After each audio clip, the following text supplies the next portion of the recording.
Alright, bet. It's Young Rome. We about to run another reaction in here. Three for three.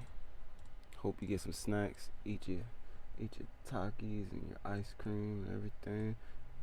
Right now we about to react to Black Self-Humiliation for right approval. From Young Dawn Reacts. That boy. Been watching this man for years, man. For years.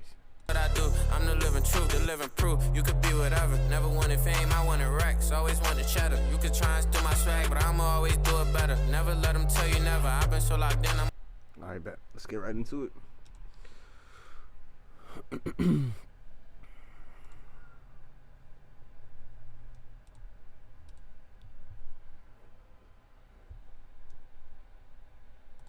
Mississippi. Look at you. He's like, oh, now this is a good one. This a good boy. Who's a good boy? Who's a good boy? From every state, every city, every... Look at him. Look at him. Nah. Look at Trump, man. He like, look at this fucking raccoon, boy. That boy, he tap dancing. God damn, I ain't seen tap dancing this good in a minute.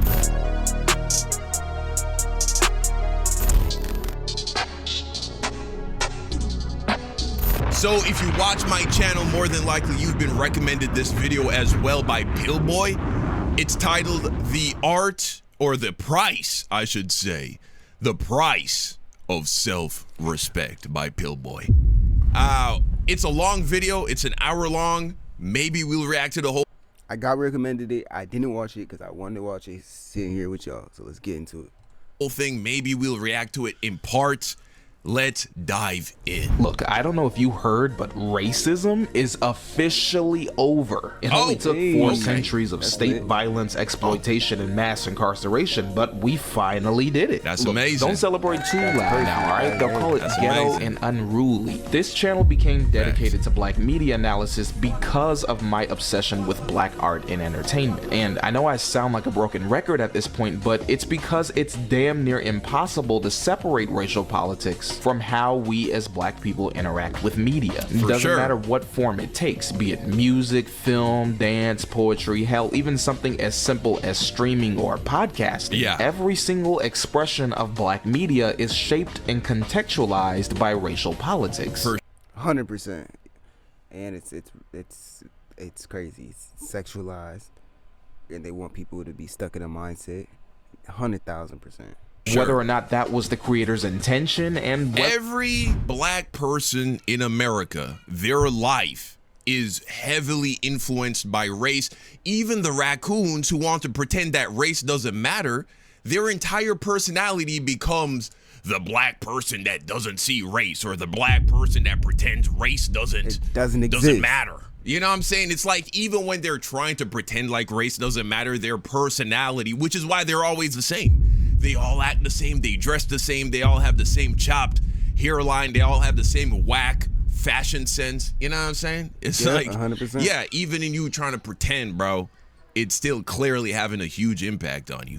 Whether or not the audience even notices it on the surface. And I keep hammering this point in my videos because acknowledging that reality isn't just important, it's inescapable. These politics don't just shape our art, they shape us. They affect how we move, how we operate, how we present ourselves, and even how we succeed. And that success is never neutral. It's directly tied to the implicit roles you're boxed into as a black person in our media landscape. This entire country was founded on the basis of race. You understand that, right? The basis of racism and race. It was founded on the basis of race because this country was built on slavery, and race was the thing that determined whether you were a free person who could own property, or if you were a slave and were considered property. 100%. And we've never done anything to change the model. Sure, slavery was abolished, but the capitalistic system on which it was built is still the same. And slavery is basically still around. We still got to go to work every day. They did it. They changed it, so it's not the same. We're gonna pay you, but you're still stuck in this cycle for this big corporation. It's same system that America runs on. And so, of course, race continues to matter. Even those roles aren't More than matter. wide open. They come with boundaries, expectations, and a silent set of rules. You end up walking a really scary tightrope, one that forces you to balance your authenticity against white comfort. Lean too far into honesty and you're branded angry, radical, or ungrateful. Pull back too much and you're seen as safe, at the expense of hollowing yourself out to fit inside an acceptable. Okay, if there's one AI site builder you need to meet. Young Don got hit with the ads. Acceptable comfort zone. Yeah, fuck so that. what do you do when you're in that position as a black person navigating these spaces? Do you play by the rules, sanding yourself down just enough to fit in? Fuck or that. do you push back and risk fuck being that. branded as too extreme? Well, do there's whatever you always a wanna third do. option, one that pays well, works every time, and never fails to get applause. That's right, kids, you can be a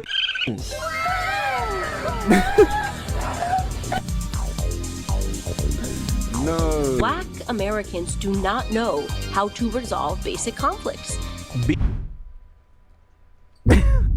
I hate Candace Owens with a burning passion in my heart, bro. Deep in my heart. Truly, I do. I hate that woman. Being a is an easy way to bag. It's the oldest hustle in the book. Trade your people's dignity for a seat at the table, even if that seat is just for show. And in a media landscape where white comfort is currency, nothing pays better than telling racist white folks exactly what they want to hear yeah. and showing them what they want to see. I want to tell every single African American person that's watching this video. Look at the hairline, bro. Every fucking time.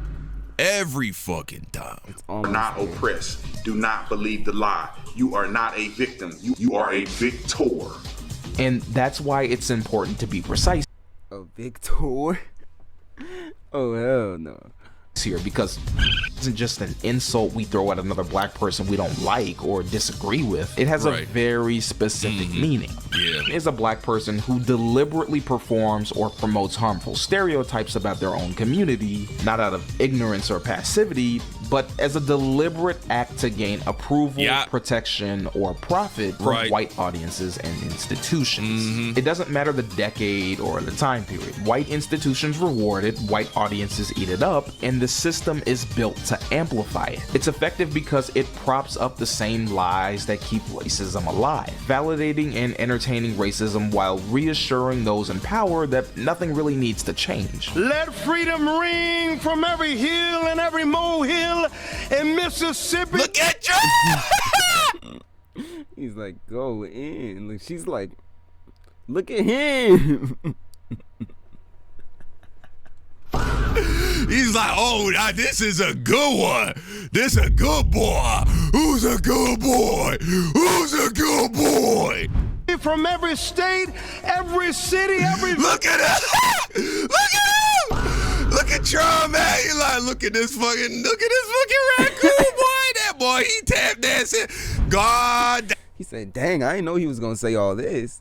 I didn't know he was going to do all this for me. I might as well get some more of y'all. Like, let me try it again. Let me do it again. Damn, I ain't seen tap dancing this good in a minute. in every hamlet. I like this one. I like it. Look at the head tilt. I like this one. I'm going to put one of these in the corner of my room. I like this one. I'm going to turn them on, you know. Beep. Do that thing I like. Do that little dance, that shuck and jive you did on the stage. Yeah. I like that one. Somebody get me some KFC. And when we let freedom ring, we will be able to speed up that day for all of your children. Oh my God. He's eating that up. He's eating that up. He's eating it. That's why it's so damn profitable. So long as racism exists, so will it.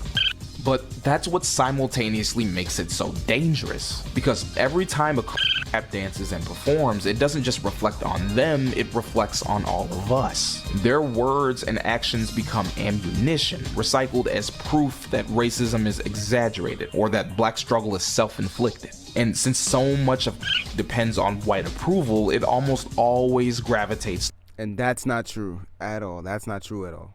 No. towards conservatism. The politics most invested in pretending racism is over and inequality is just about personal responsibility. Yet they can't stop saying the N-word. Racism is over according to them, but they can't stop saying the N-word. Responsibility. You know that white supremacy and white nationalism ranks nowhere near the top of the issues that are facing Black America. And the reason that you are bringing them up in this room is because it is attempt to make the election all about race. I hate her guts. I hate her guts. That's what makes a so valuable to white audiences. They get to see a Black face echo their talking points back at them, wrapping white comfort in Black credibility. The more that caricature circulates, the more it solidifies until it hardens into policy, into prejudice, and into everyday justifications for inequality. Isn't just self-destructive, it's collective collateral damage. The individual cashes the check, but the community pays the price. Be it minstrelsy or political pundits, we've always looked down on the folks who choose to perform like this, and for good reason. But what do you do in a digital age where these bad faith actors aren't confined to a single You can either follow their script or just abide by your own. There's no stage but endless screens. What can you even do? Wait, combat this? Fuck that. Why beat them when you can just join them? Being a is easier than ever before. Oh, facts. In America, does racism exist? Absolutely not. Oh, God. And it has never existed. Whoa! It has wow. Never, Wait, whoa! Wow. He said it's never existed. All right, so listen up. Racism has never existed in America, huh? It's crazy. Crazy. Slavery, huh? People still say the N-word and racism don't exist. Come on now. People jump so quick. Jesus Christ, man. Lord have mercy. And they tense up at the thought of racial profiling. It's so wrong. It's so wrong. What is marketing? It's profiling. That's what marketing is. White supremacy and the KKK. Really? That's what you guys want me to be concerned with this week? Do I look like an idiot? Yeah. As long as racism is profitable, there will always be a demand for some eager, happy-go-lucky Negro willing to sell it back with a smile. Playing into negative racial tropes is one of the fastest ways to get paid, but that money doesn't come free. With it comes the cost of harming your own people, alienating yourself from your community, or worst of all, selling your... Either you're an idiot or you're evil. Those are the only two options, okay? Those are the only two options to explain how you can end up like this. Your own dignity. With that being said, whip out your tap dancing shoes and get ready to dive in. And together, let's find out if all the even just the smallest amount of research into history, into the factors that have resulted in Black people being where they are, why the wealth gap is where it is. Like, okay, you have a problem with Blacks in the ghetto. Just look into how the Blacks got into the ghettos. Huh? Right? Yeah. These are the same people who talk endlessly about two-parent households. What? Acknowledging that the circumstances in which you are born in, the people that you're surrounded by, you're just a product of your environment. It impacts significantly the outcomes of your life. But why does it stop in the home? Why does it stop with the parents, right? What about the people who force the parents to be in a certain situation, right? You have to look at the system. Why is it that poor whites live on acres of land in the middle of the country and poor Blacks are forced to live in ghettos, right? Why is that? And hoods, why is that happening? That's a great question. At the case, we have so much land in this country. Why did poor Blacks not end up in the same place as poor whites? Let's find out if all the wealth, fame, and influence is worth the price of self-respect. The price of self-respect. Talk about save me. Wasn't nothing wrong with slavery. At least we got good food back then. As usual, before we get started, let's establish something. I want to further clarify our definition of what makes a and why it's not always the same thing as a black person being conservative. As I'm sure there's some black conservatives out there just waiting to pounce on this video and cry with the whole independent thinker spiel. Being black and conservative doesn't by default make you a This is true. Right there being a hell of a lot of overlap between Facts, the two. The difference lies in intent and performance. There's a lot of black folks that favor conservative politics out of ingrained survival. Centuries of this nation's history have taught us that black dissent, resistance, or even just demanding equity is often met with brutal repression in both violence and policy. For some, leaning into conservatism is less about selling out and more about seeking safety, stability, or trying to navigate a system that punishes resistance.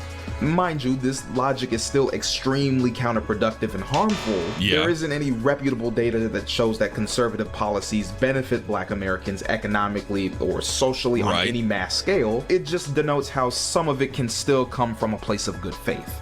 But and I think what leads a lot of black people or some black people to being conservative minded, besides of course being brainwashed with the poison that is Christianity, is this idea of self-reliance, right? They've bought into this idea.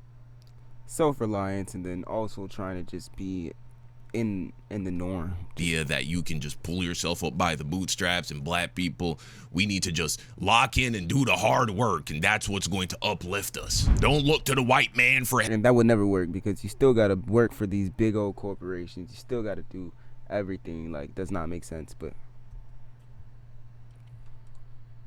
help. Stop looking to the government for assistance, even though the billionaire class is the greatest recipient of welfare in this country. The people that you look towards as your role models of look what can happen if you just, work hard in a capitalistic society. These people, the grand majority of them, are only wealthy because they're literally just robbing the treasury. They're robbing the American taxpayer. I mean, Elon Musk, he would have gone bankrupt several times over if it were not for all of the bailouts and the handouts and the grants and the tax breaks that he has received from the government.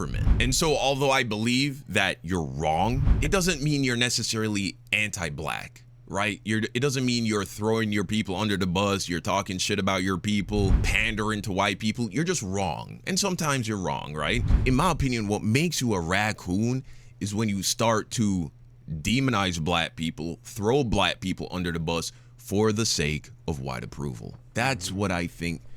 100%. You're right on that one.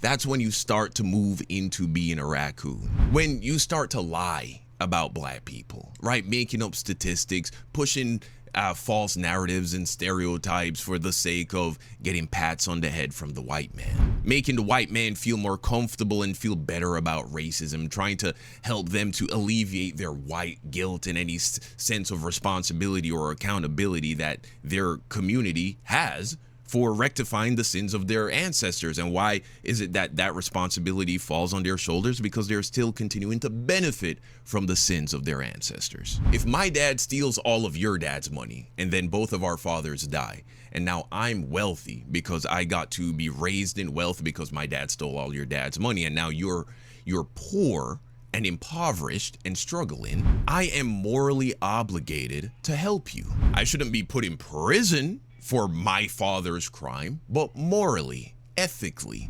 your life is shit because he's spitting right now. Hold up. He's spitting.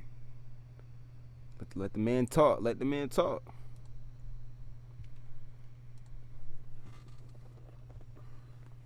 because of something my father did, something that is directly benefiting me. The raccoon comes along and tries to make me feel better about this situation and tells me that I am not obligated to help you and that you can go help yourself, right? I didn't tell my dad to do that. That's just how life is. Life is cold. Yeah. Life is harsh. This is what the raccoon does. Yes, deliberately performs or promotes harmful narratives about their own people, not because they believe it in good faith, but because it buys them approval, protection, or profit from white audiences and institutions. They're not just conservative, they're performers. They're actively putting on a show, embodying roles that serve oppressive systems while personally benefiting them. It all boils down to their intent and performance. It's deliberate, it's a show, it reinforces racist myths, and most importantly, it's transactional. The individual trades dignity and community for validation and reward. That's not survival. That's a spineless, shameless spectacle. A spectacle that, as we're about to see,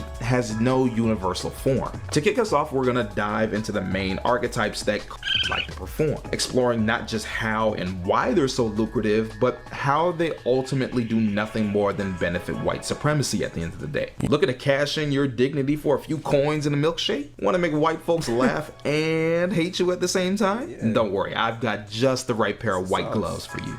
Enough is enough, and that's what I've had a abundance of. The Jester and the Knight. Every has a role to play, a mask that makes them profitable and entertaining to white audiences. And while there are many variations, the two most consistent archetypes are the Jester and the Knight. Different masks, same purpose. Whether they clown or crusade, both archetypes ultimately serve the same role, and that's reassuring white audiences that racism is either laughable or non-existent. First, we have the Jester, the oldest and most recognizable archetype of the entertainer who survives by making a spectacle of themselves, often at the expense of their own people. At its root, the Jester is a performer who embodies and exaggerates racist caricatures so that white audiences can laugh, feel at ease, and avoid confronting the realities of black life. And this figure isn't new. It stretches back to the minstrel shows of the early 19th century, where white performers would don blackface and prance around the stage mocking blackness, painting it as ignorant, lazy. They've always been obsessed with us. Why? What is that? That's so weird. They've always been obsessed with us. It's crazy. It's weird, man.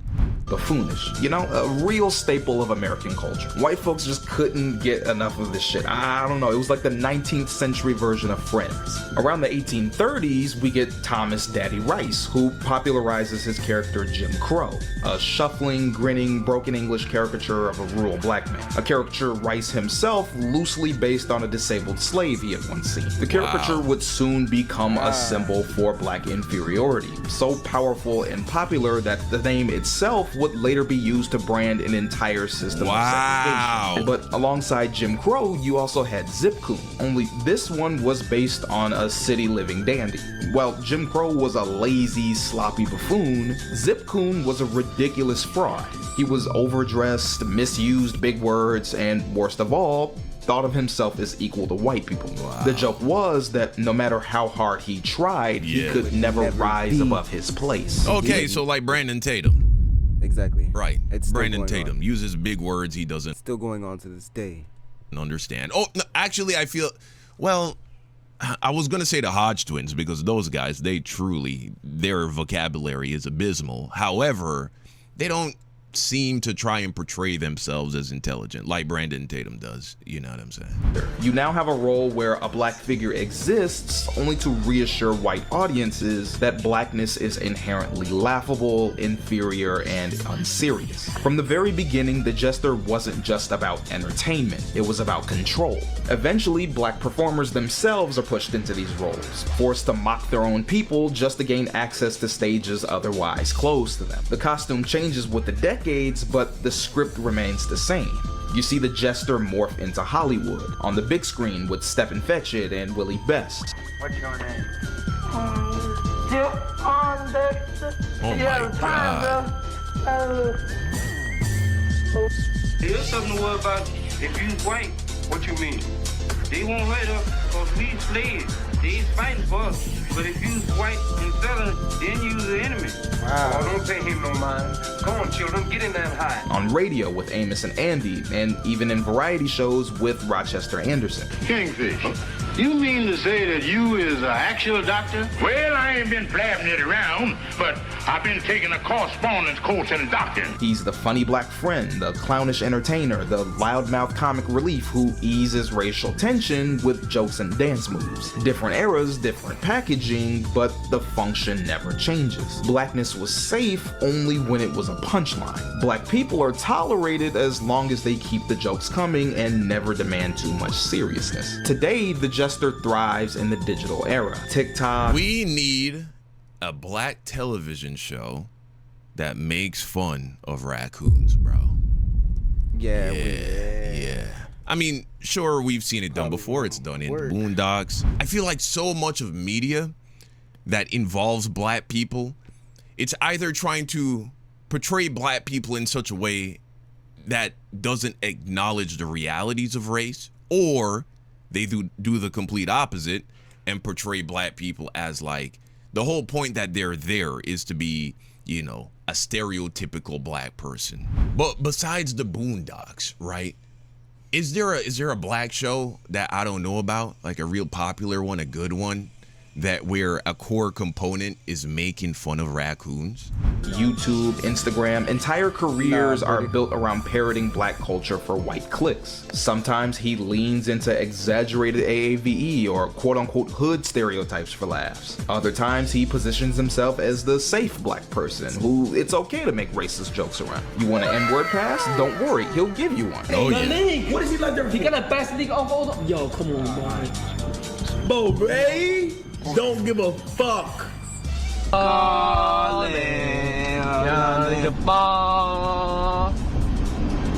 Damn.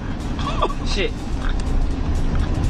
I mean, he is a raccoon. We gotta call a spade a spade. He is a raccoon. Nigga, please.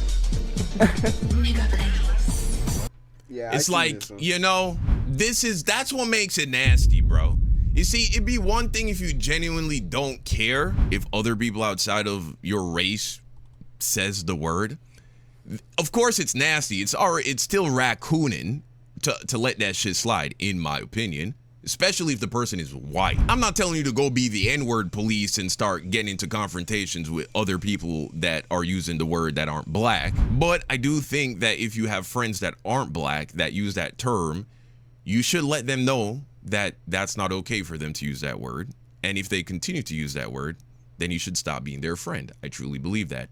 Secondly, you should never platform non-black people who are comfortable using that word. Yeah, you don't have to be this aggressive person and get in confrontations with people who, you know what I'm saying, use the word and they're not black. You're not the N-word police. I'm not telling you to do that. I'm saying to remove yourself from people and environments that don't respect you and your culture and your people, and don't empower people who don't respect your people and your culture. But why this is worse is because you bait the person into saying the word and then you pretend to be outraged, offended, shocked, or surprised. This is even nastier than just letting the shit slide. He might even make fun of real issues such as police brutality or systemic inequality, as if centuries of oppression, violence, and pain are nothing more than material for a punchline. It's how we get King Batch making an entire career off of chicken, watermelon, and crime jokes. For a bottle of lotion a day, you can help these ashy African-American children. Please call now. I made it out the hood, baby. Welcome back. Oh my God. For the next 12 hours, all fun is legal. Today's a good day. You know, and King Batch, I think, is putting a lot of effort into getting a lot of this shit removed from the internet, because I've tried. I mean, clearly it's still there to be found if he's finding it. But I've tried looking for King Batch raccoon moments before for another video, and it was pretty hard to find these clips. I don't know where he's finding these, but this guy truly was just a huge sellout, and still is to this day. I show Speed barking like an animal while also letting his non-black fans call him and make racial jokes at his expense. What's this? It's a cotton. Look, cotton? Cotton. I never got gifted cotton. You got Why did you give me cotton? Yeah. W give tat. Open that shit. You gonna love it. You're gonna love it. You're gonna love it. You're gonna love it. You're gonna love it. You're gonna love it. You're gonna love it. Come here, motherfucker. Master, I'm tired of picking cotton. Please give me another job. That's how you get all these tomfoolery ass niggas on TikTok eating food in a messy manner while dancing like chimpanzees.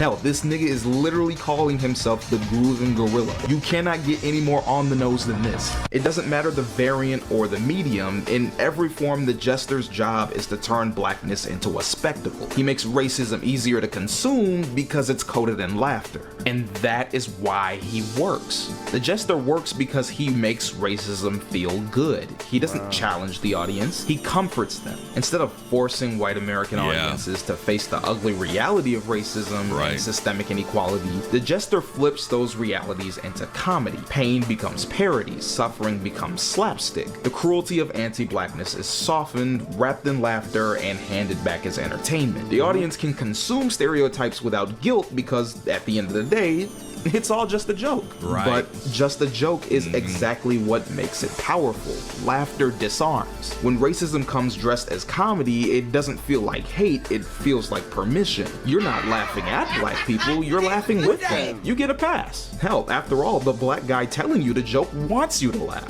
White audiences can laugh at caricatures of blackness without guilt because humor provides cover. And that thin veil of irony makes the jester effective, turning mockery into entertainment and entertainment into normalization. Yeah, this is something I've noticed. There are a lot of black people who don't realize your willingness to just let it be a joke, how much that is actually holding back society and stopping progression. Yeah, no one's saying you gotta be this like angry Dr. Umar character and be chastising people because somebody, you know, says something that's racially charged, that's offensive to black people.